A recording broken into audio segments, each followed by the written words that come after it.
Assalomu alaykum. Bu sog'liq darsimizda qurollarni ishlatishni o'rganib o'tamiz. Mana kesish quroli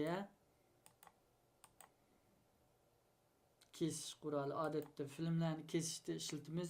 Materiallarni kesib qisqartirish yoki oldi ilgikini tanishishda. Tanlash quroli tanlab ilgikilik tartibini tanishaymiz. Masalan, filmlarniki ilgikiligi. Masalan, bir bütün film bo'lsa, buni kesib olgandan keyin ondan tanishaymiz. Ko'rib olinglar. Mana bütün liniya yana mushu yo'ldagi hamma film mazmunlarini bütün bir gavda yutkash. Undaq bo'lsa, bu qurolchi bu bo'lsa, mush liniyaning bosh tarafidagini yutkash. Yana mana.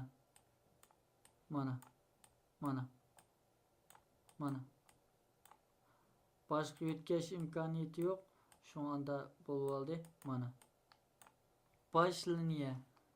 Ma bo'lsa, oxir liniya.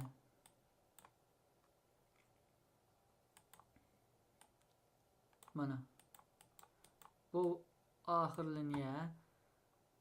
Oxir liniyani to'liq tanlab berdim. Ma bosh liniyani tanlab berdim. Mana.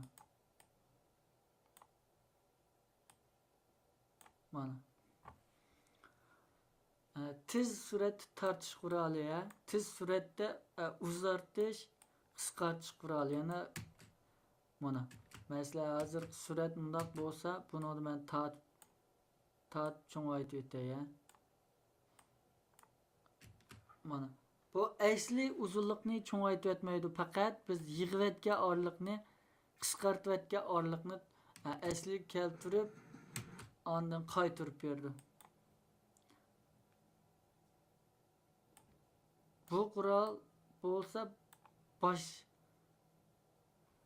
harakatchan tayyorlash quroli Mana. Tez suratda tartib uzartish, qisqartish bu o'z nimasini suratni oshirib o'tadi. Mana.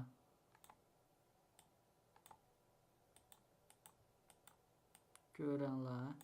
Masalan, asli film o'zgarmaydi, faqat suratni oshirib o'tadi yoki ostiltib o'tadi. Endi men buni uzartib o'tay. Endi ostiltib o'tadi. Faqat filmning aslisini o'zgartmaydi. Mana. Yig'ib akilib o'tay. Mana. Bu bo'lsa kesish quroli odatda bir bütün filmni kesib, ilgik o'rin, mazmun tanishganda ishlatamiz. Bu bo'lsa harakatchan qurol ko'p qo'llanmaydi. Bu shundaq odatda ko'p qo'llanmaydi. Qalam quroli. Odatda qalam quroli ovoz tayyorlashda ishlatiladi. Masalan, mana. Buni bir mazmun desek, bir bütün gavda degan ahvolda boshlanganda to'van boshlanib, barbara yuqorilab, ondan oxirlashganda yana to'van oxirlash kerak. Bunda bo'lganda buni mana ko'rdinglar. Bu boshlanish odatda to'van, bu ancha farqlanmaydi. Masalan, mana. Endi bu nuqtani oxirlashdi deb qarasak, bunda to'xtab uzilib ketsa, bir xil bo'lib qolamiz. Shuni buni tövellab üzülüş kerak. Muzika ovozda. Odatda ovoz tayyorlashda ishlatamiz.